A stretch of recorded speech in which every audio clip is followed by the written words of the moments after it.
KPSCക്ക് ഒരു ദേശീയ തലത്തിൽ വലിയ പ്രാധാന്യം കിട്ടിയ 2-3 ഘട്ടങ്ങളുണ്ട്. KPSCയുടെ ഉത്തരേന്ത്യയിലുള്ള ഇവരുടെ യാത്രയിൽ KPSCയുടെ യാത്രയിൽ മൂലധനം എന്ന നാടകം അവതരിപ്പിച്ചിരുന്ന സന്ദർഭമാണ്. ബോംബെയിൽ പോകുന്നു. ബോംബെയിൽ വെച്ചിട്ട് ഇന്ത്യൻ പീപ്പിൾ തിയേറ്റർ അസോസിയേഷനുമായിട്ട് KPSCക്ക് ഒരു ബന്ധമുണ്ടായിരുന്നു. കേരളത്തിൻ്റെ ഇന്ത്യൻ പീപ്പിൾ തിയേറ്റർ അസോസിയേഷൻ്റെ കേരള ഘടകമായി പ്രവർത്തിച്ചിരുന്നത് അതായത് KPSC ആണ്. തോപ്പിൽ ഭാസിയെ IPTAയുടെ ദേശീയ നാഷണൽ എക്സിക്യൂട്ടീവിൽ അംഗമായി എടുക്കുകയും ചെയ്തു.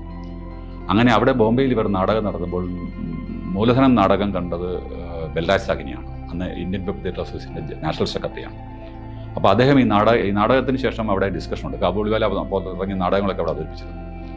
ഈ നാടകം കഴിഞ്ഞ് ചർച്ച നടത്തിയപ്പോൾ ബൽരാജ് സാഹ്നി വളരെ രൂക്ഷമായി തന്നെ പറഞ്ഞു, ഇത് മെലോഡ്രാമയാണ്, ഇത് പുതിയ കാലത്തിൻ്റെ നാടക സങ്കല്പവുമായി ചേരുന്നതേ അല്ല, ഇത് പൂർണ്ണമായും മെലോഡ്രാമയാണെന്ന് പറഞ്ഞ് വളരെ ശക്തമായി ഇനി ആക്രമിക്കുകയാണ് ചെയ്തത്.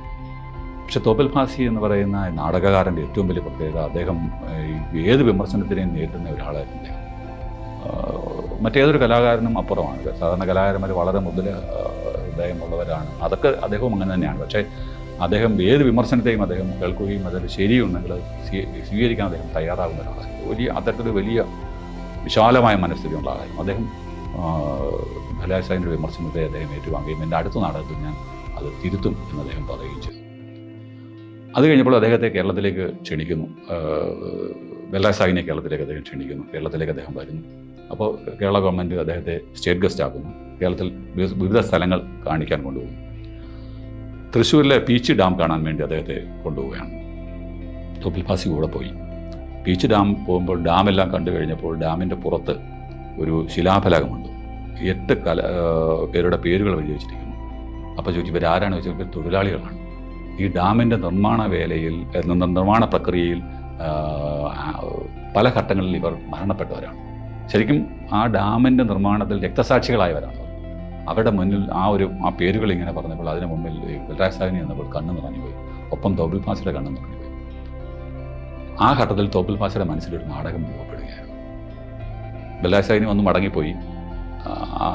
IPTAയുടെ സമ്മേളനത്തിൽ IPTAയുടെ ഡിസ്കഷനിൽ പറഞ്ഞ നിരവധി കാര്യങ്ങൾ തോപ്പിൽ ഭാസിയുടെ മനസ്സിൽ കിടന്നു. അത് കഴിഞ്ഞപ്പോൾ തോപ്പിൽ ഭാസി തീരുമാനിച്ചു, ഒരു ഇന്ത്യ ഗവൺമെൻറ് പഞ്ചവർഷ പദ്ധതി കൊണ്ടുവന്ന സമയമാണ്.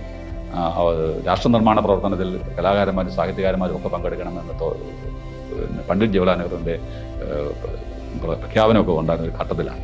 അപ്പോൾ ഇദ്ദേഹം തീരുമാനിക്കുന്ന ഈ ഒരു നിർമ്മാണ പ്രവർത്തനവുമായി ബന്ധപ്പെട്ട ഒരു നാടകം ചെയ്യണമെന്ന് തീരുമാനിക്കുന്നു. അങ്ങനെയാണ് അദ്ദേഹം ഒരു ഡാമിൻ്റെ പശ്ചാത്തലത്തിൽ ഒരു നാടകം എഴുതാൻ തീരുമാനിക്കുന്നു. അതിനുവേണ്ടിയുള്ള ഹോംവർക്ക് നടത്തുന്നു. ഹോംവർക്ക് നടത്തിയ ഘട്ടത്തിലാണ് PK വിക്രമൻ നായരുമായിട്ട് പരിചയപ്പെടുന്നത്. PK നേരത്തെ അറിയുന്നതാണ്. അപ്പോൾ അദ്ദേഹം എഞ്ചിനീയറാണല്ലോ, അതുകൊണ്ട് മറ്റൊരു ഡാം കൂടി കാണണമെന്ന് പറയുന്നു. അങ്ങനെയാണ് അവർ പേച്ചിപ്പാറ ഡാം കാണാൻ വരുന്നത്.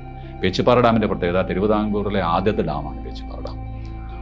ആ ഡാം കാണാൻ പോകുമ്പോൾ ഡാമിലെത്തുമ്പോഴാണ് അവർ കാണുന്നത്. ഡാമെല്ലാം കണ്ടു കഴിഞ്ഞപ്പോൾ ബ്രിട്ടീഷ് പീരീഡിൽ ഉണ്ടാക്കിയ ഡാമാണല്ലോ അത് കണ്ടിട്ട് പുറത്തേക്ക് വരുമ്പോഴാണ് അവിടെയും ഒരു ശവകുടീരം കാണുന്നത്. മറ്റിടത്തൊരു കുറച്ച് പേരുടെ പേരുകൾ മാത്രം, ശിലാഫലകം മാത്രമാണ്. ഒരു ശവകുടീരം തന്നെ കാണും.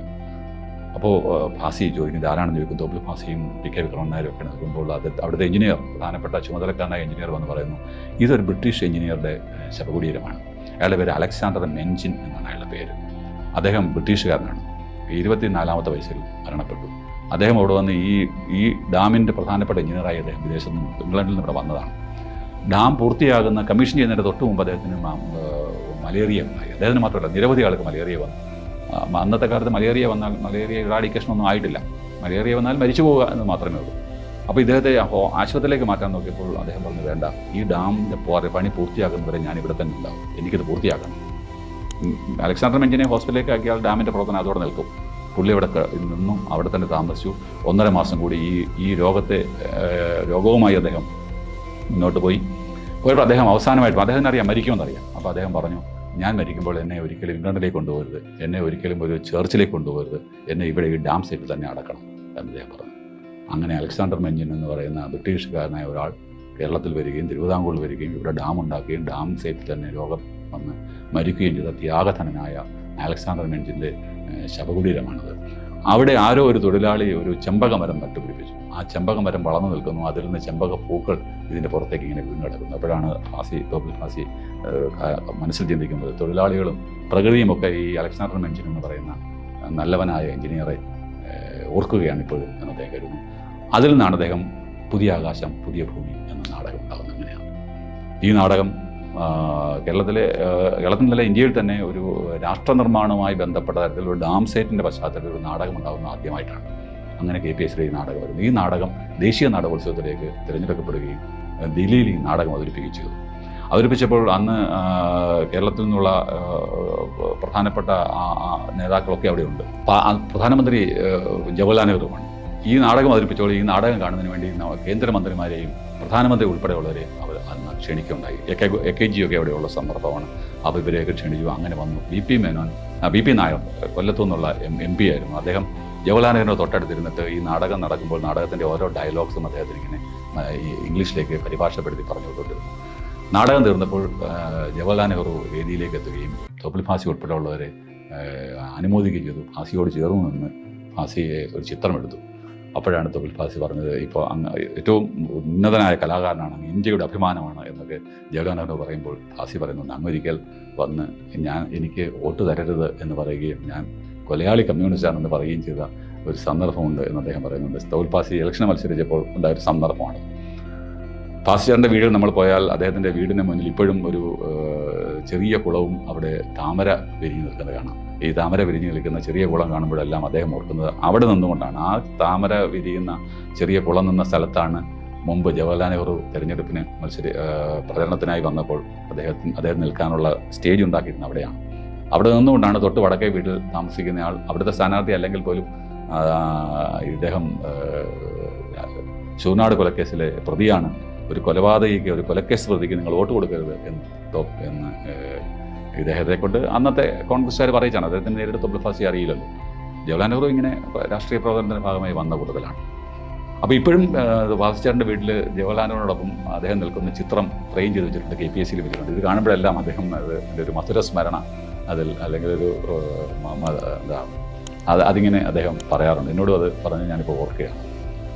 അതാണ് പുതിയ ആകാശം പുതിയ ഭൂമി എന്ന നാടകം.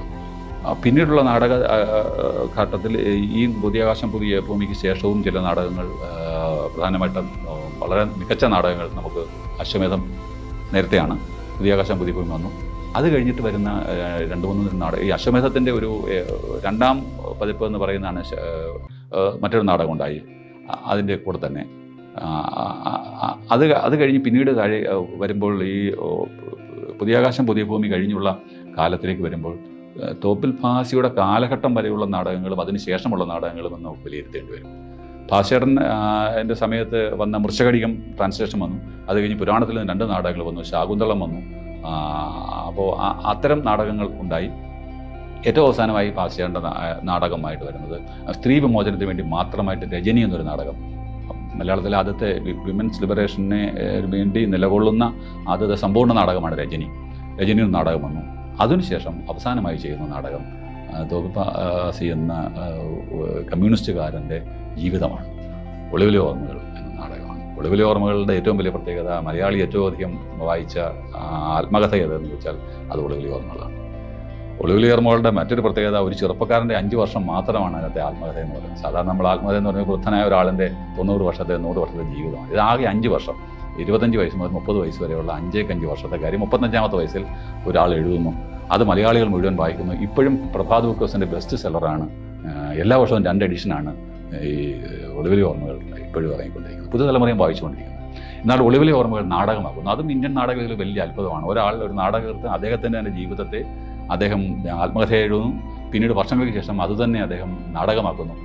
ഒളിവിലെ ഓർമ്മകൾ നാടകമാക്കിയപ്പോൾ എല്ലാവരും പ്രതീക്ഷിച്ചത് തോപ്പിൽ ഭാസി, ഉടനീളം ഒളിവിലെ ഓർമ്മകളിലെ നായകൻ തോപ്പിൽ ഭാസിയാണല്ലോ. പക്ഷെ അരങ്ങിൽ തോപ്പിൽ ഭാസി വരുന്നതേയില്ല. അതാണ് നാടകത്തിൻ്റെ സംവിധായകന തലത്തിൽ തോപ്പിൽ ഭാസി എന്ന നാടകകൃത്ത് സംവിധായകന തലത്തിലേക്കുള്ള വളർച്ചയിൽ അദ്ദേഹം ആധുനിക നാടക ലോകത്തിന് അഭിമാനിക്കാവുന്ന തരത്തിലേക്ക് അദ്ദേഹം വളർന്നതിൻ്റെ ഏറ്റവും നല്ല ദൃഷ്ടാന്തമാണ് ഒളിവിലെ ഓർമ്മകൾ എന്ന നാടകം. ആ നാടകത്തിൽ ഇടവേളയിൽ ഒരു ബീഡി വരച്ചുകൊണ്ട് ആൾ ഇങ്ങനെ പാസ് ചെയ്ത് പോകുന്ന ഇരുട്ടിൽ, രംഗത്തിൽ ഇരുട്ടാണ്, ഇരുട്ടിലെ ഒരാൾ, പൊക്കം കുറഞ്ഞ ഒരാൾ ബീഡി വരച്ചുകൊണ്ട് 3 തവണ ബീഡി മിന്നിപ്പോകുന്നുണ്ട്. ഒരു ഒളിവ് കേന്ദ്രത്തിൽ നിന്നും മറ്റൊരു ഒളിവ് കേന്ദ്രത്തിലേക്ക് തോപ്പിൽ ഭാസി എന്ന ഒളിവിലിരിക്കുന്ന കമ്മ്യൂണിസ്റ്റുകാരൻ പോവുകയാണ്. അദ്ദേഹത്തോട് ഒരാൾ ചോദിച്ചു, അങ്ങ് എന്തുകൊണ്ടാണ് ഈ വേദിയിൽ അങ്ങേ എന്തുകൊണ്ടാണ് അവതരിപ്പിക്കാറുന്നത്? അപ്പോൾ അദ്ദേഹം ചോദിച്ചു, വളരെ രസകരമായ കാര്യമുണ്ട്.